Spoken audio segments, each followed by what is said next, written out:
ನಮಸ್ಕಾರ ವೀಕ್ಷಕರೇ, ಏಷ್ಯಾನೆಟ್ ಸುವರ್ಣ ನ್ಯೂಸ್ನ ಜಾತಕ ಫಲ ವಿಶೇಷ ಕಾರ್ಯಕ್ರಮಕ್ಕೆ ಸ್ವಾಗತ. ನಾನು ನಯನ ಶಂಕರ್. ಇವತ್ತು ಸೋಮವಾರ. ಈ ದಿನದ ವಿಶೇಷತೆ ಏನು, ದ್ವಾದಶ ರಾಶಿಗಳ ಫಲಾಫಲ ಹೇಗಿದೆ, ಹಾಗೆ ನೀವು ಕಳಿಸಿರುವಂಥ ಸಂದೇಶಗಳಿಗೆ ಪರಿಹಾರ ಏನು, ಎಲ್ಲವನ್ನ ನೋಡ್ತಾ ಹೋಗೋಣ. ಇದೀಗ ನಮ್ಮ ಜೊತೆ ಖ್ಯಾತ ಜ್ಯೋತಿಷಿಗಳಾಗಿರುವಂಥ ಶ್ರೀಕಂಠ ಶಾಸ್ತ್ರಿ ಅವರಿದ್ದಾರೆ.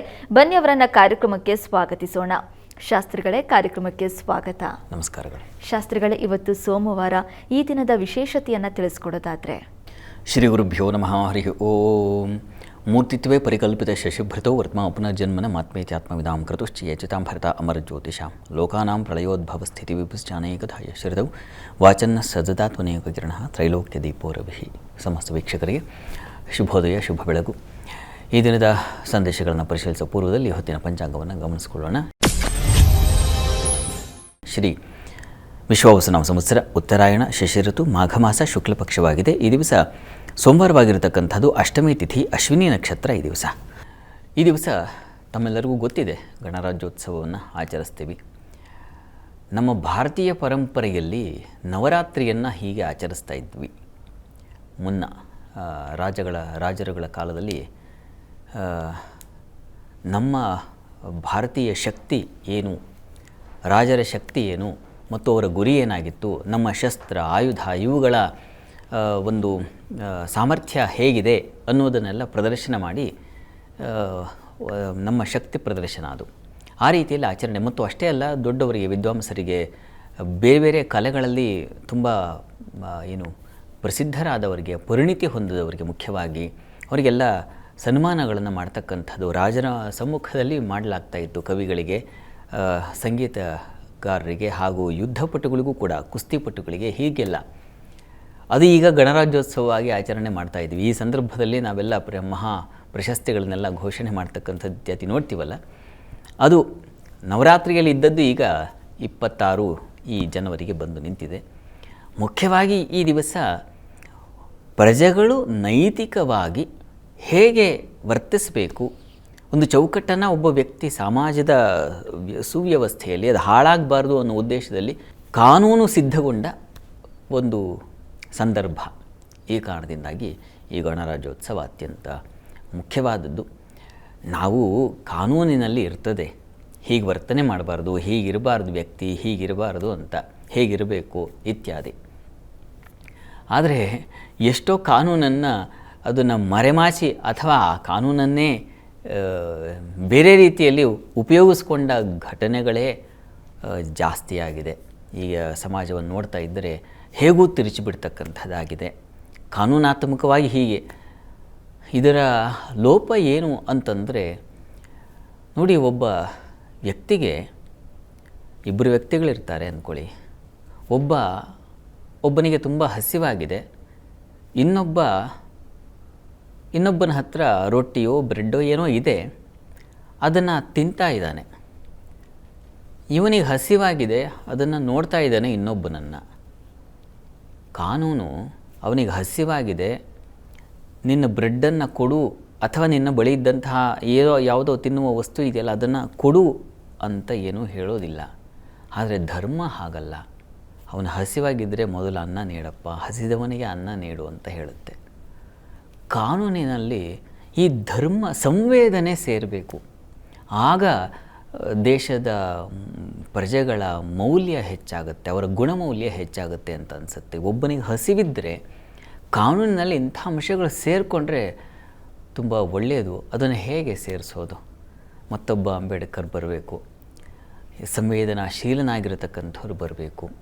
ಕಾನೂನು ಹೇಳದೇ ಇರತಕ್ಕಂಥದ್ದನ್ನು ಎಷ್ಟೋ ಧರ್ಮ ಹೇಳುತ್ತೆ. ಧರ್ಮಕ್ಕೆ ಆಗದ್ದನ್ನು ಕಾನೂನು ನಿಯಂತ್ರಣ ಮಾಡುತ್ತೆ. ಹೀಗೆ ಎರಡರೂ ಪರಸ್ಪರ ಸಮನ್ವಯತೆ ಬೇಕು ಅಂತ ಅನಿಸುತ್ತೆ. ಈ ಸಂದರ್ಭದಲ್ಲಿ ಗಮನಿಸಿಕೊಂಡಾಗ, ನಮ್ಮ ಕಾನೂನಿನ ವ್ಯವಸ್ಥೆಯನ್ನು ಗಮನಿಸಿಕೊಂಡಾಗ, ಕಾನೂನಿನೊಳಗೆ ಸಂವೇದನಾಶೀಲವಾದ ಧರ್ಮ ಸೇರ್ಪಡೆಯಾದರೆ ತುಂಬ ಒಳ್ಳೆಯದು ಅಂತ ಅನಿಸುತ್ತೆ. ಈ ಸಂದರ್ಭದಲ್ಲಿ ಅಂಥದ್ದೊಂದು ಆಸೆಯನ್ನು ವ್ಯಕ್ತಪಡಿಸೋದಷ್ಟೇ. ನಾವೆಲ್ಲ ಹಾಗೇ ನಡ್ಕೊಳ್ತೀವಿ ಪಾಪ. ತಾವೆಲ್ಲ ತಮ್ಮೆಲ್ಲರ ಮನಸ್ಸಲ್ಲಿ ಅದೇ ಇರ್ತದೆ. ಇನ್ನೊಬ್ರು ಯಾರೋ ಪಾಪ ಬಸ್ ಸ್ಟ್ಯಾಂಡಲ್ಲೂ ಮತ್ತೊಂದು ಇದ್ದಾಗ, ಹಸಿವಿದ್ದಾಗ ಆಯಿತು ತಿನ್ನು ಅಂತ ಹೇಳುವಂಥ ಗುಣ ಇದೆ. ಇದು ಯಾವ ಕಾನೂನು ಹೇಳ್ಕೊಟ್ಟಿಲ್ಲ. ಹೀಗೆ ವರ್ತಿಸಿ ಅಂತ ಹೀಗಿರಬೇಕು, ಇದಕ್ಕೆ ಶಿಕ್ಷೆ ಇಲ್ಲಾಂದರೆ ಶಿಕ್ಷೆ ಕೊಡ್ತೀವಿ ಅಂತ ಏನೂ ಹೇಳಿಲ್ಲ. ಆದರೂ ಜನ ಅದನ್ನು ಮಾಡ್ತಾರೆ. ಅದು ಬಂದುಬಿಟ್ಟಿದೆ, ಹೃದಯದಿಂದಲೇ ಅದು ಬೆಳೆದು ಬಿಟ್ಟಿದೆ. ಆದರೆ ಇದು ಹೆಚ್ಚಿನದಾಗಿ ಇನ್ನು ಮತ್ತಷ್ಟು ವಿಸ್ತರಿಸಬೇಕು, ಜನರಲ್ಲಿ ಬರಬೇಕು ಇಂಥ ಒಳ್ಳೆಯ ಗುಣ. ಅದನ್ನು ಈ ದಿವಸ ಸ್ಮರಣೆ ಮಾಡಿಕೊಂಡು ಈ ಸಂದೇಶಗಳ ಕಡೆ ಹೋಗೋಣ. ಒಳ್ಳೆಯದಾಗಲಿ. ಖಂಡಿತವಾಗ್ಲೂ ಶಾಸ್ತ್ರಿಗಳೇ, ಗಣರಾಜ್ಯೋತ್ಸವದ ಈ ದಿನ ನಾವು ಯಾವ ರೀತಿಯಾಗಿ ಬದುಕಬೇಕು, ವಿದ್ಯೆ ಎಲ್ರಿಗೂ ಸಿಗುತ್ತೆ, ಶಿಕ್ಷಣ ಎಲ್ರಿಗೂ ಸಿಗುತ್ತೆ, ಆದರೆ ಮೌಲ್ಯಯುತವಾದಂಥ ಶಿಕ್ಷಣ ಬಹಳ ಮುಖ್ಯವಾಗುತ್ತೆ ಜೀವನದಲ್ಲಿ ಅನ್ನೋದನ್ನು ತಿಳಿಸ್ಕೊಟ್ಟಿದ್ದೀರ. ತಮ್ಮ ಆಸೆಯನ್ನು ಕೂಡ ವ್ಯಕ್ತಪಡಿಸಿದ್ದೀರ ಅದರಲ್ಲಿ. ಈಗ ವೀಕ್ಷಕರು ಸಾಕಷ್ಟು ಸಂದೇಶ ಕಳಿಸಿದ್ದಾರೆ, ಅದನ್ನು ನೋಡ್ತಾ ಹೋಗೋಣ ಶಾಸ್ತ್ರಿಗಳೇ. ಮೊದಲನೇ ಸಂದೇಶವನ್ನು ಬೆಂಗಳೂರಿನಿಂದ ಕುಮಾರಿ ಅವರು ಕಳಿಸಿದ್ದಾರೆ. ಕುಮಾರಿ ಅವರ ಜನ್ಮ ದಿನಾಂಕ 12/1/1996. ಹುಟ್ಟಿದ ಸಮಯ ಬೆಳಗ್ಗೆ 5:30.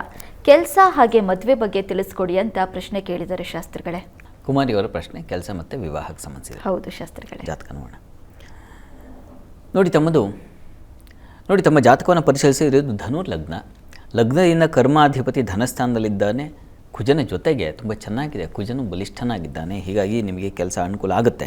ನೀವು ಪ್ಯಾರಾಮೆಡಿಕಲ್ ಆ ಕ್ಷೇತ್ರಗಳಲ್ಲಿ ಟ್ರೈ ಮಾಡಿದ್ರೆ ಬಹಳ ಬೇಗ ಅನುಕೂಲ ಆಗುತ್ತೆ. ನೋಡಿ, ಆ ಕ್ಷೇತ್ರಗಳು ನಾವು ಪ್ಯಾರಾಮೆಡಿಕಲ್ ಮಾಡಲೇಬೇಕು ಅಂತಲ್ಲ, ಅಲ್ಲಿ ಯಾವುದೋ ಒಂದು ಕೆಲಸವೂ ಸಿಗುತ್ತೆ ಆ ಒಂದು ಸಂಸ್ಥೆಯಲ್ಲಿ. ಆ ರೀತಿಯ ಒಂದು ಚೆನ್ನಾಗಿದೆ, ಪ್ರಯತ್ನ ಮಾಡಬಹುದು. ಪ್ರಸ್ತುತ ನಿಮಗೆ ರಾಹು ದಶೆಯಲ್ಲಿ ಈಗ ನಡೀತಾ ಇರತಕ್ಕಂಥದ್ದು ಕೇತು ಭುಕ್ತಿ. ನೋಡಿ, ಸೆಪ್ಟೆಂಬರ್ ನಂತರ ನಿಮಗೆ ಶುಕ್ರ ಪ್ರಾರಂಭವಾಗುತ್ತೆ. ಅಲ್ಲಿಂದ ತುಂಬ ಚೆನ್ನಾಗಿದೆ ರೀ. ಅಲ್ಲಿಂದ ವಿವಾಹಕ್ಕೂ ಅನುಕೂಲ ಇದೆ ಮತ್ತು ಕೆಲಸಕ್ಕೂ ಅನುಕೂಲ ಇದೆ. ಹೀಗಾಗಿ ಸೆಪ್ಟೆಂಬರ್ವರೆಗೆ ಸ್ವಲ್ಪ ಕಿರಿಕಿರಿ. ಅದಕ್ಕೆ ನೀವು ಏನಪ್ಪ ಮಾಡೋದು ಅಂತಂದರೆ, ಹತ್ತಿರದಲ್ಲಿ ಯಾವುದಾದ್ರು ಗಣಪತಿ ಸನ್ನಿಧಾನ ಇದ್ದರೆ ಗಣಪತಿಗೆ ನೋಡಿ ಇಕ್ಷುರಸ, ಕಬ್ಬಿನ ರಸ, ಇದನ್ನು ಪ್ರತಿ ಮಂಗಳವಾರ ಸಮರ್ಪಣೆ ಮಾಡಿ, ನಮಸ್ಕಾರ ಮಾಡಿ. ತುಂಬ ಸಹಾಯವಾಗುತ್ತೆ. ಸೆಪ್ಟೆಂಬರ್ವರೆಗೆ ನಿರಂತರವಾಗಿ ಮಾಡಿ. ಒಳ್ಳೆಯದಾಗಲಿ. ಸರಿ ಶಾಸ್ತ್ರಿಗಳೇ, ಮುಂದಿನ ಸಂದೇಶವನ್ನು ತುಮಕೂರಿನಿಂದ ಪರಶುರಾಮ್ ಅವರು ಕಳಿಸಿದ್ದಾರೆ. ಪರಶುರಾಮ್ ಅವರ ಜನ್ಮ ದಿನಾಂಕ 22/10/1983. ಹುಟ್ಟಿದ ಸಮಯ ಸಂಜೆ 6:30. ಕೆಲಸ ಜೊತೆಗೆ ಸ್ವಂತ ಮನೆ ಕಟ್ಟಬೇಕು ಅಂತ ಅಂದ್ಕೊಂಡಿದ್ದೀವಿ, ಅದು ಯಾವಾಗ ಆಗುತ್ತೆ ತಿಳಿಸ್ಕೊಡಿ ಅಂತ ಪ್ರಶ್ನೆ ಕೇಳಿದ್ದಾರೆ ಶಾಸ್ತ್ರಿಗಳೇ. ಪರಶುರಾಮ್ ಅವರ ಪ್ರಶ್ನೆ ಕೆಲಸ ಮತ್ತು ಸ್ವಂತ ಮನೆ ಬಗ್ಗೆ. ಹೌದು ಶಾಸ್ತ್ರಿಗಳೇ. ಜಾತಕ ನೋಡೋಣ. ನೋಡಿ, ತಮ್ಮದು ಮೇಷಲಗ್ನವಾಗಿದೆ. ಲಗ್ನದಿಂದ ನೋಡಿ ಕೆಲಸದ ಅಧಿಪತಿ ಶನೈಶ್ಚರ ನಿಮ್ಮ ಜಾತಕದಲ್ಲಿ ಉಚ್ಚ ಸ್ಥಾನದಲ್ಲಿದ್ದಾನೆ. ಆದರೆ ರವಿಯುಕ್ತನಾಗಿದ್ದಾನೆ, ಮೌಢ್ಯತೆ ಬಂದುಬಿಟ್ಟಿದೆ. ಇದು ಕಾರಣ ಕೆಲಸದಲ್ಲಿ ಸ್ವಲ್ಪ ತೊಡಕುಗಳಾಗಬಹುದು. ಪ್ರಸ್ತುತ ಕುಜದಶೆಯಲ್ಲಿ ತಮಗೀಗ ನಡೀತಾ ಇರತಕ್ಕಂಥದ್ದು ಶುಕ್ರನ ಭುಕ್ತಿ ನಡೀತಾ ಇದೆ. ಶುಕ್ರನೂ ಸ್ವಲ್ಪ ವೀಕ್ ಆಗಿದ್ದಾನೆ. ನೀವು ವೃತ್ತಿ ಸಂಬಂಧಿ ಕೆಲಸದ ಅನುಕೂಲಕ್ಕಾಗಿ ನೀವು ಪ್ರತಿ ಶನಿವಾರ ಆಂಜನೇಯ ಸನ್ನಿಧಾನಕ್ಕೆ ಸ್ವಲ್ಪ ಕಪ್ಪು ಎಳ್ಳನ್ನು ದಾನ ಮಾಡಿ. ಪ್ರತಿ ಶನಿವಾರ ಮಾಡಿ, ಅದು ನಿಮ್ಮ ಕೆಲಸಕ್ಕೆ ಸಹಾಯ ಆಗುತ್ತೆ. ಮತ್ತು ಜೊತೆಗೆ ಪ್ರತಿ ದಿವಸ ಯಾದೇವಿ ಸರ್ವಭೂತೇಷು ವೃತ್ತಿರೂಪೇಣ ಸಂಸ್ಥಿತ ನಮಸ್ತಸ್ಯೈ ನಮಸ್ತಸ್ಯೈ ನಮಸ್ತಸ್ಯೈ ನಮೋ ನಮಃ ಈ ಮಂತ್ರ ಹೇಳ್ಕೊಳ್ಳಿ. ಇದು ಕೂಡ ಸಹಾಯವಾಗುತ್ತೆ. ಎರಡು ಮಾಡಿ. ಕೆಲಸಕ್ಕೆ ಸ್ವಲ್ಪ ಬಲ ಕಡಿಮೆ ಇದೆ, ಈ ಕಾರಣದಿಂದಾಗಿ ಇದು ಬೇಕು. ಇನ್ನು ನೀವು ಕೇಳಿದ್ದೀರಾ ಏನು ಮನೆ ಯಾವಾಗ ಕಟ್ತೀನಿ, ಯಾವಾಗ ಅನುಕೂಲ ಆಗುತ್ತೆ ಅಂತ. ಮನೆಗೆ ನೋಡಿ 2026 ಸೆಪ್ಟೆಂಬರ್ ನಂತರ ಕುಜರಾಹು ಸಂಧಿಶಾಂತಿ ಇದೆ. ಸಂಧಿಶಾಂತಿ ದಾಟಿಬಿಡಲಿ. ಅದಾದ ಮೇಲೆ ನಿಮಗೆ 2030 ನಂತರದಲ್ಲಿ ಸ್ವಲ್ಪ ಮಟ್ಟಿಗೆ ಸಹಾಯ ಉಂಟಾಗುತ್ತೆ. ಆತಂಕ ಬೇಡ. ಅಲ್ಲಿವರೆಗೆ ಮನೆ ವಿಚಾರದಲ್ಲಿ ಸ್ವಲ್ಪ ಕೈ ಸುಟ್ಕೊಂಡ್ಬಿಡ್ತೀರಾ, ಹುಷಾರಾಗಿರಿ. ಒಳ್ಳೆಯದಾಗಲಿ. ಸರಿ ಶಾಸ್ತ್ರಿಗಳೇ, ಮುಂದಿನ ಸಂದೇಶವನ್ನು ಮಂಡ್ಯದಿಂದ ಕಲ್ಯಾಣ್ ಅವರು ಕಳಿಸಿದ್ದಾರೆ. ಕಲ್ಯಾಣ್ ಅವರ ಜನ್ಮ ದಿನಾಂಕ 19/1/2000. ಹುಟ್ಟಿದ ಸಮಯ ಬೆಳಗ್ಗೆ 6:15. ಆರೋಗ್ಯ ಹಾಗೆ ಶಿಕ್ಷಣದ ಬಗ್ಗೆ ತಿಳಿಸ್ಕೊಡಿ ಅಂತ ಪ್ರಶ್ನೆ ಕೇಳಿದ್ದಾರೆ ಶಾಸ್ತ್ರಿಗಳೇ. ಕಲ್ಯಾಣ್ ಅವರ ಪ್ರಶ್ನೆ ಆರೋಗ್ಯ ಮತ್ತು ಶಿಕ್ಷಣಕ್ಕೆ ಸಂಬಂಧಿಸಿದೆ. ಶಾಸ್ತ್ರಿಗಳೇ. ಜಾತಕ ನೋಡಿ, ತಮ್ಮದು ಧನು ಲಗ್ನವಾಗಿದೆ. ಲಗ್ನದ ಅಧಿಪತಿ ಶನಿ ಜೊತೆಗಿದ್ದಾನೆ. ಪ್ರಸ್ತುತ ಈಗ ನಿಮಗೆ ಗುರು ದಶೆಯಲ್ಲಿ ನಡೀತಾ ಇರತಕ್ಕಂಥದ್ದು. ಈಗ ಬುಧನ ಒಂದು ಕಾಲ ನಡೀತಾ ಇದೆ ಮೇವರೆಗೆ. ಬುಧ ಜಾತಕದಲ್ಲಿ ಚೆನ್ನಾಗಿದ್ದಂತ ತೊಂದರೆ ಇಲ್ಲ. ತಾವು ಆರೋಗ್ಯದ ಬಗ್ಗೆ ಕೇಳಿದ್ದೀರಿ. ಆರೋಗ್ಯಕ್ಕೇನು ಅಂಥ ತೊಡಕನ್ನೇನು ಸೂಚಿಸ್ತಾ ಇಲ್ಲ, ಯೋಚನೆ ಮಾಡಬೇಕಾದಿಲ್ಲ. ಸಣ್ಣ ಪುಟ್ಟ ತೊಡಕಿದೆ ಅಂತಂದರೆ ಶಿವಕವಚ ಹೇಳ್ಕೊಳ್ಳಿ, ಸಾಕಾಗತ್ತೆ. ಶಿವನಿಗೆ ಭಸ್ಮಾರ್ಚನೆ ಮಾಡಿಸಿ, ಆ ಭಸ್ಮವನ್ನು ಧಾರಣೆ ಮಾಡಿದ್ರೂ ಅದು ಆರೋಗ್ಯ ಏನು ಪುಷ್ಟಿ ಮಾಡುತ್ತೆ. ಎರಡು ಪ್ರಯತ್ನ ಮಾಡಿ. ಇನ್ನು ಶಿಕ್ಷಣಕ್ಕೆ ಸಂಬಂಧಿಸಿದ ಹಾಗೆ ನೀವು ಆಂಜನೇಯನ ಪ್ರಾರ್ಥನೆ ಮಾಡಬೇಕು. ಪ್ರತಿ ಶನಿವಾರ ಆಂಜನೇಯ ಸನ್ನಿಧಾನಕ್ಕೆ ಹೋಗಿ ಬನ್ನಿ. ಆಲಸ್ಯ ಇದೆ, ಅದು ತುಂಬ ನಿಮ್ಮನ್ನು ಹಾಳು ಮಾಡುತ್ತೆ. ಹೀಗಾಗಿ ಉನ್ನತ ಶಿಕ್ಷಣ, ಒಳ್ಳೆಯ ಸ್ಥಾನ, ಕೆಲಸ ಅಂತಂದರೆ ಆಂಜನೇಯನ ವರ ಬೇಕು. ಹೀಗಾಗಿ ಪ್ರತಿ ಶನಿವಾರ ಆಂಜನೇಯ ಸನ್ನಿಧಾನಕ್ಕೆ ಹೋಗಿ ಬನ್ನಿ, ಒಳ್ಳೆಯದಾಗಲಿ. ಸರಿ ಶಾಸ್ತ್ರಿಗಳೇ, ಮುಂದಿನ ಸಂದೇಶವನ್ನ ಬೆಂಗಳೂರಿನಿಂದ ರೋಹಿತ್ ಅವರು ಕಳಿಸಿದ್ದಾರೆ. ರೋಹಿತ್ ಅವರ ಜನ್ಮ ದಿನಾಂಕ 28/11/2005. ಹುಟ್ಟಿದ ಸಮಯ ಮಧ್ಯಾಹ್ನ 12:15. ಶಿಕ್ಷಣ ಹಾಗೆ ಕೆಲಸದ ಬಗ್ಗೆ ತಿಳಿಸ್ಕೊಡಿ ಅಂತ ಪ್ರಶ್ನೆ ಕೇಳಿದ್ದಾರೆ ಶಾಸ್ತ್ರಿಗಳೇ. ರೋಹಿತ್ ಅವರ ಪ್ರಶ್ನೆ ಶಿಕ್ಷಣ ಮತ್ತು ಕೆಲಸದ ಬಗ್ಗೆ ಕೇಳಿದ್ದಾರೆ. ಹೌದು ಶಾಸ್ತ್ರಿಗಳೇ. ಜಾತಕ ನೋಡೋಣ. ನೋಡಿ, ತಮ್ಮದು ಕುಂಭಲಗ್ನವಾಗಿದೆ. ಲಗ್ನದಿಂದ ಪಂಚಮಾಧಿಪತಿಯಾಗಿರ್ತಕ್ಕಂಥ ಬುಧ ನಿಮ್ಮ ಜಾತಕದಲ್ಲಿ ಕರ್ಮಸ್ಥಾನದಲ್ಲಿ ಇರತಕ್ಕಂಥದ್ದು. ರವಿ ಯುಕ್ತನಾಗಿದ್ದಾನೆ, ಮೌಢ್ಯತೆ ಇದೆ. ಈ ಮೌಢ್ಯತೆ ಇದ್ದಾಗಲೇ ಸ್ವಲ್ಪ ಹಿನ್ನಡೆ ಇತ್ಯಾದಿ ಆಗುತ್ತೆ. ವಿಷ್ಣು ಸಹಸ್ರನಾಮ ಹೇಳ್ಕೊಳ್ಳಿ, ತುಂಬ ಸಹಾಯವಾಗುತ್ತೆ. ವಿದ್ಯೆಗೆ ಅನುಕೂಲ ಆಗುತ್ತೆ. ವಿಷ್ಣು ಸಹಸ್ರನಾಮ ಹೇಳ್ಕೊಳ್ಳಿ ಪ್ರತಿ ದಿವಸ. ಇನ್ನು ಕೆಲಸಕ್ಕೆ ಅನುಕೂಲ ಇದೆ. ಕರ್ಮಸ್ಥಾನದಲ್ಲಿ ರವಿ ಇರೋದು ತುಂಬ ಒಳ್ಳೆಯದು ಮತ್ತು ಕರ್ಮಾಧಿಪತಿ ಬಲಿಷ್ಠನಾಗಿದ್ದಾನೆ. ಕೆಲಸ ಸಿಗುತ್ತೆ. ಆ ಸಿಗುವ ತನಕ ಈ ಅಧ್ಯಯನ ಕಾಲದಲ್ಲಿ ನೀವು ಹಿನ್ನಡೆ ಆಗಬಾರ್ದು. ಹೀಗಾಗಿ ವಿಷ್ಣು ಸಹಸ್ರನಾಮ ಹೇಳ್ಕೊಳ್ಳಿ. ಕೆಲಸಕ್ಕೇನು ತೊಂದರೆ ಇಲ್ಲ, ಅನುಕೂಲ ಆಗುತ್ತೆ. ಯೋಚನೆ ಮಾಡೋದು ಬೇಡ, ಒಳ್ಳೆಯದಾಗಲಿ. ದ್ವಾದಶ ರಾಶಿಗಳ ಇವತ್ತಿನ ಫಲಾಫಲ ಹೇಗಿದೆ ನೋಡೋಣ ಶಾಸ್ತ್ರಿಗಳೇ. ಮೊದಲಿಗೆ 6 ರಾಶಿಗಳ ಈ ದಿನದ ಭವಿಷ್ಯವನ್ನು ತಿಳಿಸೋದಾದರೆ, 12 ರಾಶಿಗಳ ಫಲಾಫಲ ತಿಳಿಯುವ ಮುನ್ನ ಈ ಹೊತ್ತಿನ ಗ್ರಹ ಸ್ಥಿತಿಯನ್ನು ಗಮನಿಸ್ಕೊಳ್ಳೋದಾದರೆ, ಮೇಷರಾಶಿಯಲ್ಲಿ ಚಂದ್ರನ ಸ್ಥಿತಿಯನ್ನು ಕಾಣ್ತಾ ಇದ್ದೀವಿ. ಇನ್ನು ಮಿಥುನ ರಾಶಿಯಲ್ಲಿರ್ತಕ್ಕಂಥದ್ದು ಗುರು. ಇನ್ನು ಕೇತು ಇರತಕ್ಕಂಥ ಸಿಂಹರಾಶಿಯಲ್ಲಿ. ಈ ದಿವಸ ಮಾಂದ್ಯಬುದಿಯಾಗಿದೆ, ಅದು ಕನ್ಯಾ ರಾಶಿಯಲ್ಲಿ. ಇನ್ನು ರವಿ, ಕುಜ ಹಾಗೂ ಬುಧ ಶುಕ್ರರನ್ನು ಕಾಣ್ತಾ ಇದ್ದೀವಿ, ಅದು ಮಕರ ರಾಶಿಯಲ್ಲಿ. ರಾಹು ಮತ್ತು ಶನೈಶ್ಚರು ಯಥಾ ಪ್ರಕಾರ ಕುಂಭ ಮೀನಗಳಲ್ಲಿದ್ದಾರೆ. ಹೀಗಿರುವಾಗ ದ್ವಾದಶ ರಾಶಿಗಳ ಫಲಾಫಲ ತಿಳಿತಾ ಹೋಗೋಣ. ಮೊದಲಿಗೆ ಮೇಷರಾಶಿಯವರಿಗೆ ದಿವಸ ಕೃಷಿಕರಿಗೆ ತುಂಬ ಚೆನ್ನಾಗಿದೆ. ಉಪಯುಕ್ತ ಸಹಕಾರ ಉಪಯುಕ್ತವಾಗಿರುತ್ತೆ. ಇನ್ನೊಬ್ಬರು ಮಾಡಿದ ಸಹಕಾರ ಹಾಳು ಮಾಡಿದ ಆಳು ಅಂತಿರುತ್ತಲ್ಲ, ಹಾಗಿಲ್ಲ. ಆಳು ಮಾಡಿದ್ದೆಲ್ಲವೂ ಸಹಕಾರವಾಗಿರುತ್ತದೆ. ಈ ದಿವಸ ಚೆನ್ನಾಗಿದೆ. ಈ ದಿವಸ ಮತ್ತು ನಿಮಗೆ ಸ್ನೇಹಿತರು, ಬಂಧುಗಳಿಂದ ತುಂಬ ವಿಶ್ವಾಸ, ಪ್ರೀತಿ ಇವುಗಳನ್ನು ಕಾಣಬಹುದು. ಶಾಪಿಂಗ್ ಹೆಚ್ಚಾಗಿರುತ್ತೆ ಈ ದಿವಸ. ಅತ್ಯಧಿಕವಾಗಿ ತಿರುಗಾಟ, ಅಲೆದಾಟ. ಯಾಕಾಗಿ ಅಂತಂದರೆ ಇಷ್ಟ ವಸ್ತು ಖರೀದಿಗಾಗಿ ಅಂತ. ಆ ರೀತಿಯಲ್ಲಿ ತುಂಬ ಮನಸ್ಸಿಗೆ ಉಲ್ಲಾಸದಾಯಕವಾಗಿರುತ್ತೆ ದಿವಸ. ಸ್ವಲ್ಪ ಸಾಲ ವಿಚಾರದಲ್ಲಿ ಹುಷಾರಾಗಿರಿ. ಶಾಪಿಂಗ್ ಮಾಡ್ತಾ ಮತ್ತು ಕ್ರೆಡಿಟ್ ಕಾರ್ಡನ್ನು ಅದಕ್ಕೆ ಮೀರಿಸಿಬಿಡೋದು. ಆದರೆ ಯಾವುದೋ ಒಂದು ಗಡುವು ಇರುತ್ತೆ ಇಷ್ಟು ಅಂತ, ಇಲ್ಲ ಅದನ್ನು ದಾಟಿ ಬಿಡೋದು. ಆ ರೀತಿಯಲ್ಲಿ ಆಗೋ ಸಾಧ್ಯತೆ ಇರುತ್ತೆ. ಹುಷಾರು, ಗಮನ ಇರಲಿ. ಉಳಿದ ಹಾಗೆ ಕೆಲಸ ಕಾರ್ಯಗಳು ಅನುಕೂಲಕರವಾಗಿದೆ. ಈ ದಿವಸ ನರಸಿಂಹ ಪ್ರಾರ್ಥನೆ ಮಾಡ್ಕೊಳ್ಳಿ. ಇನ್ನು ವೃಷಭರಾಶಿಯವರಿಗೆ ಈ ದಿವಸ ಕೆಲಸ ಕಾರ್ಯಗಳಲ್ಲಿ ಹೆಚ್ಚಿನ ಅನುಕೂಲ ಸೌಕರ್ಯ ಕಾಣ್ತೀರ. ಈ ದಿವಸ ನಿಮಗೆ ಕುಟುಂಬ ಸಹಕಾರ ಚೆನ್ನಾಗಿರ್ತದೆ. ವಿದ್ಯಾರ್ಥಿಗಳಿಗೆ ಅನುಕೂಲಕರವಾಗಿದೆ ಈ ದಿವಸ. ಆದರೆ ಹೆಣ್ಣುಮಕ್ಕಳಿಗೆ ಸ್ವಲ್ಪ ಹೆಚ್ಚಿನ ವ್ಯಯ ಸೂಚಿಸ್ತಾ ಇದೆ. ಹೀಗಾಗಿ ಗಮನ ಇರಲಿ. ಸಂಗಾತಿಯಲ್ಲಿ ಸಾಮರಸ್ಯ, ಅನ್ಯೋನ್ಯತೆ ಇತ್ಯಾದಿ ಚೆನ್ನಾಗಿದೆ. ಮಕ್ಕಳ ವಿಚಾರದಲ್ಲಿ ದಿವಸ ಸ್ವಲ್ಪ ಕಿರಿಕಿರಿ ಇರ್ತದೆ. ಇದಕ್ಕೆ ನೀವು ವಿಷ್ಣು ಸಹಸ್ರನಾಮ ಪಾರಾಯಣ ಮಾಡಿ. ಮಿಥುನ ರಾಶಿಯವರಿಗೆ ದಿವಸ ನೋಡಿ, ನಿಮಗೆ ಲಾಭದಾಯಕ ದಿನ. ಸ್ತ್ರೀಯರಿಗಂತೂ ವಿಶೇಷವಾದ ಲಾಭ, ವಾಗ್ಬಲ. ಹೀಗಾಗಿ ತುಂಬ ಚೆನ್ನಾಗಿದೆ. ವಿದ್ಯಾರ್ಥಿಗಳಿಗೆ ತುಂಬ ಚೆನ್ನಾದ ಅನುಕೂಲವನ್ನು ಸೂಚಿಸ್ತಾ ಇದೆ. ಈ ದಿವಸ ಸ್ವಲ್ಪ ಪ್ರಯಾಣದಲ್ಲಿ ತೊಂದರೆ ಉಂಟಾಗಬಹುದು, ಅದನ್ನು ಸೂಚಿಸ್ತಾ ಇದೆ. ಹುಷಾರು. ಕೃಷಿ ಕ್ಷೇತ್ರಗಳಲ್ಲಿ ಇರ್ತಕ್ಕಂಥವರು ಸ್ವಲ್ಪ ಎಚ್ಚರವಾಗಿರಿ. ವಿಷಜಂತುಗಳ ಭಯ ಸೂಚಿಸ್ತಾ ಇದೆ. ಉಳಿದ ಹಾಗೆ ಸಂಗಾತಿಯಲ್ಲಿ ಸಾಮರಸ್ಯ, ಅನ್ಯೋನ್ಯತೆ ಇತ್ಯಾದಿ ತುಂಬ ಚೆನ್ನಾಗೇ ಇದೆ. ಪ್ರಾರ್ಥನೆಗೆ ಈ ದಿವಸ ಗ್ರಾಮದೇವತಾ ದರ್ಶನ ಮಾಡಿ. ಕರ್ಕಾಟಕ ರಾಶಿಯವರಿಗೆ ನೋಡಿ, ಈ ದಿವಸ ವೃತ್ತಿಯಲ್ಲಿ ಬಹಳ ವಿಶೇಷವಾದ ಸ್ಥಾನಮಾನ, ಮಾನ್ಯತೆ, ಪ್ರಶಂಸೆ ಇವುಗಳನ್ನೆಲ್ಲ ಕಾಣ್ತೀರ. ತುಂಬ ಚೆನ್ನಾಗಿದೆ. ಒಂದು ಸಮಾಧಾನ ಬೇಕಲ್ಲ ಕೆಲಸ ಕಾರ್ಯಗಳಲ್ಲಿ, ಒಂದು ಹೆಚ್ಚಿನ ಅನುಕೂಲ ಅಂತ. ಆ ರೀತಿಯಲ್ಲಿ ತುಂಬ ಚೆನ್ನಾಗಿದೆ. ಈ ದಿವಸ ರಜವೋ ಮತ್ತೊಂದು ಇರಬಹುದು, ಆದರೆ ಇರ್ತಕ್ಕಂಥವ್ರಿಗೆ, ಕೆಲಸ ಇರೋರಿಗೆ ತುಂಬ ಚೆನ್ನಾಗಿದೆ. ಈ ದಿವಸ ಸಮಾಧಾನ ಅಂತೂ ಇದೆ. ಇನ್ನು ಉಳಿದ ಹಾಗೆ ದಿವಸ ಆರೋಗ್ಯದಲ್ಲೂ ಸ್ವಲ್ಪ ಚೇತರಿಕೆ ಕಾಣ್ತೀರ. ಬಲವಾಗಿದೆ ದೇಹದ ಆರೋಗ್ಯ ಸ್ಥಿತಿ.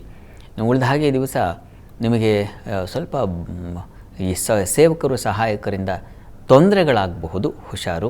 ಅವ್ರನ್ನ ನಚ್ಕೊಂಡಿದ್ದೇನೋ ಅಥವಾ ಅವರ ಆರೋಗ್ಯ ವ್ಯತ್ಯಾಸವೂ ಉಂಟಾಗಿರಬಹುದು. ಹೀಗಾಗಿ ಗಮನಿಸಿ. ಉಳಿದ ಹಾಗೆ ದಿವಸ ಸಂಗಾತಿಯಲ್ಲಿ ಸಾಮರಸ್ಯ, ಅನ್ಯೋನ್ಯತೆ ಇತ್ಯಾದಿ ಚೆನ್ನಾಗೇ ಇದೆ. ಈ ದಿವಸ ಪ್ರಾರ್ಥನೆಗೆ ದಿವಸ ಆಂಜನೇಯನ ಪ್ರಾರ್ಥನೆ ಮಾಡಿ. ಇನ್ನು ಸಿಂಹರಾಶಿಯವರಿಗೆ ದಿವಸ ದೇವರ ಕಾರ್ಯಗಳು, ಪೂಜೆ ಪುನಸ್ಕಾರ, ಯಾವುದೋ ದೇವಸ್ಥಾನ ದರ್ಶನ ಈ ರೀತಿಯ ಒಂದು ಸಾಧ್ಯತೆ ಸೂಚಿಸ್ತಾ ಇದೆ. ಕೆಲಸ ಕಾರ್ಯಗಳದು ಅಷ್ಟೇ ಅನುಕೂಲ, ಸಹಕಾರ ಇತ್ಯಾದಿ ಚೆನ್ನಾಗಿದೆ. ವ್ಯಾಪಾರಿಗಳಿಗೆ ತುಂಬ ಚೆನ್ನಾಗಿದೆ. ಅದರಲ್ಲೂ ಹೋಟೆಲ್ಲು, ಬೇಕರಿ ಇಂಥ ಕ್ಷೇತ್ರಗಳಲ್ಲಿರೋರಿಗೆ, ಸಿಹಿ ಪದಾರ್ಥದ ವ್ಯಾಪಾರಿಗಳಿಗೆಲ್ಲ ತುಂಬ ಚೆನ್ನಾಗಿದೆ. ಉಳಿದ ಹಾಗೆ ದಿವಸ ಆಹಾರ ವ್ಯತ್ಯಾಸ ಮಾಡಿಕೊಳ್ಳೋದು ಇದೆ. ಅತಿಯಾಗಿ ತಿಂದುಬಿಡ್ತಕ್ಕಂಥದ್ದು, ಎಲ್ಲೋ ಸಿಕ್ಕಿದೆ ಹೊರಟಿದ್ದೀವಿ, ಎಲ್ಲೋ ಹೊರಗಡೆ ಇದ್ದೀವಿ, ಊಟಕ್ಕೆ ಸೇರಿದ್ದೀವಿ, ಈ ಥರ ಆ ರೀತಿ ಆಗುತ್ತೆ. ಆದರೆ ಅತಿಯಾದ ಸೇವನೆಯೋ ಮತ್ತೊಂದೋ ಅದು ನಿಮಗೆ ತೊಂದರೆ ಮಾಡಬಹುದು. ಅನ್ನಪೂರ್ಣೇಶ್ವರಿ ಪ್ರಾರ್ಥನೆ ಮಾಡಿ. ಇನ್ನು ಕನ್ಯಾ ರಾಶಿ. ಕನ್ಯಾ ರಾಶಿಯವರಿಗೆ ದಿವಸ ಕೆಲಸ ಕಾರ್ಯಗಳಲ್ಲಿ ತುಂಬ ಚೆನ್ನಾಗಿದೆ. ಸ್ವಂತ ವ್ಯಾಪಾರಿಗಳಿಗೆ ಹೆಚ್ಚಿನ ಅನುಕೂಲ ಮತ್ತು ಇನ್ವೆಸ್ಟ್ಮೆಂಟ್ ಜಾಸ್ತಿ ಆಗುತ್ತೆ. ಹೆಣ್ಮಕ್ಳು ಏನು ಈ ಸೀರೆಯೋ ಮತ್ತೊಂದು ವಸ್ತ್ರಾಭರಣ ವಸ್ತ್ರಾಲಂಕಾರ ವ್ಯಾಪಾರಿಗಳಿಗೆ ಹೆಚ್ಚಿನ ತೊಡಗಿಸುವಿಕೆ, ಅದೇ ನಿಮಗೆ ತಲೆನೋವಾಗಿಬಿಡುತ್ತೆ. ಏನಪ್ಪ ಎಷ್ಟು ಖರ್ಚಾಯಿತಲ್ಲ, ಆ ಥರ ಖರ್ಚಾಗಿಬಿಡುತ್ತೆ ಜಾಸ್ತಿ. ಉಳಿದ ಹಾಗೆ ಸ್ನೇಹಿತರು ಬಂಧುಗಳ ಸಹಕಾರ ತುಂಬ ಚೆನ್ನಾಗಿರ್ತದೆ. ದಿವಸ ಪ್ರಯಾಣ ಚೆನ್ನಾಗಿರ್ತದೆ. ಮತ್ತು ಬಹಳ ಮುಖ್ಯವಾಗಿ ನಿಮಗೆ ತೊಂದರೆ ಅಂದರೆ ಒಂದು ಆರೋಗ್ಯದಲ್ಲಿ ಸ್ವಲ್ಪ ಏರುಪೇರು ಆಗಬಹುದು, ಟೆನ್ಷನ್ ಜಾಸ್ತಿ ಆಗಬಹುದು. ಹೀಗಾಗಿ ಧ್ಯಾನ ಅದು ತುಂಬ ಒಳ್ಳೆಯದು. ಒಂದು ಸ್ವಲ್ಪ ಕಾಲ ಒಂದು 20 ನಿಮಿಷವಾದರೂ ಧ್ಯಾನದಲ್ಲಿರೋದು ಒಳ್ಳೆಯದು. ಇನ್ನು ತುಲಾರಾಶಿ. ತುಲಾರಾಶಿಯವರಿಗೆ ಸಂಗಾತಿಯ ಸಾಮರಸ್ಯ, ಅನ್ಯೋನ್ಯತೆ, ಪ್ರೀತಿ, ವಿಶ್ವಾಸ ಚೆನ್ನಾಗಿರುತ್ತೆ ದಿವಸ. ವ್ಯಾಪಾರಿಗಳಿಗೆ, ಹೋಟೆಲ್ ಇಂಡಸ್ಟ್ರಿಯಲ್ಲಿರ್ತಕ್ಕಂಥವ್ರಿಗೆ, ಜಲ ಕೃಷಿ ಕ್ಷೇತ್ರಗಳಲ್ಲಿರೋರಿಗೆ ತುಂಬ ಚೆನ್ನಾಗಿದೆ. ಕೆಲಸ ಕಾರ್ಯಗಳಲ್ಲೂ ಅಷ್ಟೇ ತುಂಬ ಹೆಚ್ಚಿನ ಅನುಕೂಲ. ಸ್ತ್ರೀಯರಿಗೆ ಒಂದು ರೀತಿಯ ಪೌರುಷ, ಅಧಿಕಾರ ಚೆನ್ನಾಗಿದೆ. ಈ ದಿವಸ ನಿಮಗೆ ಸ್ವಲ್ಪ ಕಾಲಿಗೆ ಪೆಟ್ಟಾಗಬಹುದು, ಹುಷಾರು. ಎಚ್ಚರಿಕೆಯಿಂದ ಓಡಾಡಿ, ಇಷ್ಟದೇವತೆ ಆರಾಧನೆ ಮಾಡಿ. ಸ್ನೇಹಿತರು ಬಂಧುಗಳು ಇತ್ಯಾದಿ ಎಲ್ಲ ಹೆಚ್ಚಿನ ಸಮಾಧಾನ ಅಂತೂ ಇದೆ ಈ ದಿವಸ. ಇನ್ನು ವೃಶ್ಚಿಕ ರಾಶಿ. ವೃಶ್ಚಿಕ ರಾಶಿಯವರಿಗೆ ಕೆಲಸ ಕಾರ್ಯಗಳಲ್ಲಿ ಹೆಚ್ಚಿನ ಅನುಕೂಲ. ನಿಮಗೆ ಒಂದು ರೀತಿಯಲ್ಲಿ ಸಹಕಾರಗಳು ಸಿಗ್ತಕ್ಕಂಥದ್ದು, ಲಾಭ, ವರ್ತಮಾನ, ಶುಭ ವರ್ತಮಾನ ಕೇಳ್ತಕ್ಕಂಥದ್ದು. ಈ ಕನ್ಸ್ಟ್ರಕ್ಷನ್ ಫೀಲ್ಡ್ ಇರ್ತಕ್ಕಂಥವರಿಗೆ ಲಾಭದಾಯಕವಾಗಿದೆ. ಮತ್ತು ವಸ್ತ್ರ ಆಭರಣ ಇಂಥ ಕ್ಷೇತ್ರಗಳಲ್ಲಿ ಇವರಿಗೆ ಲಾಭದಾಯಕವಾಗಿದೆ, ಚೆನ್ನಾಗಿದೆ. ಹೆಣ್ಮಕ್ಳಿಗೆ ಸ್ವಲ್ಪ ಸಾಲದ ಲಕ್ಷಣ ಇದೆ, ಹುಷಾರು. ಸಾಲ ನಿವಾರಣೆಗೆ ದುರ್ಗಾ ಪ್ರಾರ್ಥನೆ ಮಾಡಿ. ಇನ್ನು ಧನುರಾಶಿ. ಧನುರಾಶಿಯವರಿಗೆ ದಿವಸ ನಿಮಗೆ ಕೆಲಸ ಕಾರ್ಯಗಳಲ್ಲಿ ಸ್ವಲ್ಪ ಹಿನ್ನಡೆ, ಸ್ವಲ್ಪ ವಿಘ್ನಗಳನ್ನು ಸೂಚಿಸ್ತಾ ಇದೆ, ಗಮನಿಸಿ. ಇನ್ನು ಉಳಿದ ಹಾಗೆ ಈ ದಿವಸ ಪ್ರತಿಭಾಶಕ್ತಿ ಇದೆ, ಜಾಣ್ಮೆ ಇದೆ, ಮಕ್ಕಳಿಂದ ತುಂಬ ಸಹಾಯ ಅನುಕೂಲ ಇದೆ, ಶ್ರದ್ಧೆ ಇದೆ. ಯಾವುದೇ ಕೆಲಸವನ್ನು ಅಚ್ಚುಕಟ್ಟಾಗಿ ಮಾಡೋಣ ಅಂತ ಹೊರಟಿರ್ತೀರ, ಪಾಪ ಅದಕ್ಕೆ ತೊಡಕುಗಳು ಬರುತ್ತೆ. ಒಂದು ಪೂಜೆನೇ ಮನೆಯಲ್ಲಿ ದಿವಸ ಹೇಗೂ ರಜೆ ಇದೆಯಪ್ಪ, ಮಂದಹಾಸ, ಅದು ಮತ್ತೊಂದು ಕ್ಲೀನ್ ಮಾಡೋಣ ಅಂದರೆ ಅದಕ್ಕೆ ಒಂದು 108 ವಿಘ್ನಗಳಾಗ್ಬಿಡುತ್ತೆ ಪಾಪ. ಹೀಗೆ ಪ್ರತಿಯೊಂದಕ್ಕೂ ಒಂದು ರೀತಿಯ ತೊಡಕುಗಳನ್ನು ಸೂಚಿಸ್ತೀರ. ಆದರೆ ಶ್ರದ್ಧೆ ಇದೆ, ಇಲ್ಲ ಮಾಡೋಣ ಅಂತಕ್ಕಂಥ ಒಂದು ಆಸಕ್ತಿ ಇರುತ್ತೆ. ಮುಖ್ಯವಾಗಿ ಸಚ್ಚಿಂತನೆ, ಉತ್ತಮ ಚಿಂತನೆಗಳನ್ನು ಆಲೋಚನೆ ಮಾಡ್ತಕ್ಕಂಥದ್ದು, ದಾನ ಧರ್ಮ ಮತ್ತೇನೋ ಈ ರೀತಿಯ ಒಂದು ಶುಭ ಕಾರ್ಯಗಳು ಚೆನ್ನಾಗಿದೆ. ಸಂಗಾತಿಯಲ್ಲಿ ಸಾಮರಸ್ಯ ಇತ್ಯಾದಿ ಚೆನ್ನಾಗಿದೆ. ಪ್ರಾರ್ಥನೆ, ಗಣಪತಿ ಪ್ರಾರ್ಥನೆ ಮಾಡಿಕೊಳ್ಳಿ.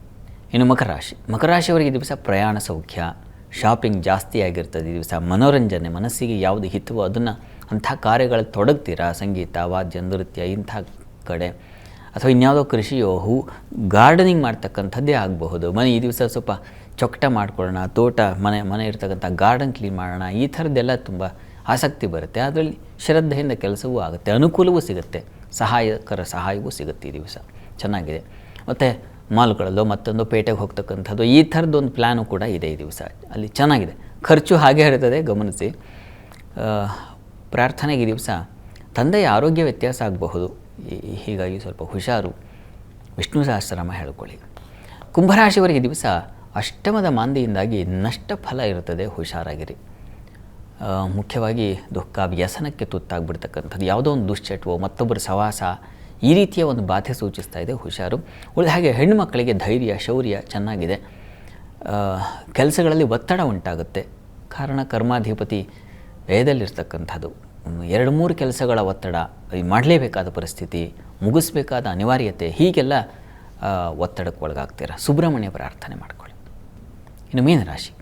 ಮೀನರಾಶಿಯವರಿಗೆ ದಿವಸ ಕೆಲಸ ಕಾರ್ಯಗಳಲ್ಲಿ ಹೆಚ್ಚಿನ ಅನುಕೂಲ, ಸಹೋದ್ಯೋಗಿಗಳ ಸಹಕಾರ ಮುಖ್ಯವಾಗಿ ಚೆನ್ನಾಗಿದೆ. ಸುಗ್ರಾಸ ಭೋಜನ, ಕುಟುಂಬ ಸೌಖ್ಯ, ಮನೆಯಲ್ಲಿ ಹಿತವಾದ ವಾತಾವರಣ. ದಾಂಪತ್ಯದಲ್ಲಿ ಮಾತ್ರ ಸ್ವಲ್ಪ ಭಿನ್ನ ಅಭಿಪ್ರಾಯದ ಬರೆ. ಲಕ್ಷ್ಮೀನಾರಾಯಣರ ಪ್ರಾರ್ಥನೆ ಮಾಡಿ. ಈ ದಿವಸ 12 ರಾಶಿಗಳವರು, ರಾಶಿ ಗೊತ್ತಿಲ್ಲ ಅಂತಕ್ಕಂಥವ್ರು ಹೇಳ್ಬಹುದಾದ ಮಂತ್ರ ಗಮನಿಸಿ. ಓಂ ಲಕ್ಷ್ಮೀ ವಲ್ಲಭಾಯ ನಮಃ ಮಂತ್ರ ಹೇಳ್ಕೊಳ್ಳಿ, ಅನುಕೂಲ ಆಗುತ್ತೆ. ಶಾಸ್ತ್ರಿಗಳೇ, ಈ ದಿನದ ವಿಶೇಷತೆ, ದ್ವಾದಶ ರಾಶಿಗಳ ಫಲಾಫಲ ಹಾಗೆ ವೀಕ್ಷಕರ ಸಂದೇಶಗಳಿಗೆ ಪರಿಹಾರ ತಿಳಿಸ್ಕೊಟ್ಟಿದ್ದೀರಾ. ಧನ್ಯವಾದಗಳು ಶಾಸ್ತ್ರಿಗಳೇ. ಸರ್ವೇ ಜನಾಃ ಸುಖಿನೋ ಭವಂತು, ಸಮಸ್ತ ಸನ್ಮಂಗಳಾನಿ ಭವಂತು. ಎಲ್ಲರಿಗೂ ಶುಭವಾಗಲಿ. ವೀಕ್ಷಕರೇ, ಇದಾಗಿತ್ತು ಇವತ್ತಿನ ಜಾತಕ ಫಲ ವಿಶೇಷ ಕಾರ್ಯಕ್ರಮ. ನೇರ, ದಿಟ್ಟ, ನಿರಂತರ ಸುದ್ದಿಗಾಗಿ ನೋಡ್ತಾ ಇರಿ ಏಷ್ಯಾನೆಟ್ ಸುವರ್ಣ ನ್ಯೂಸ್.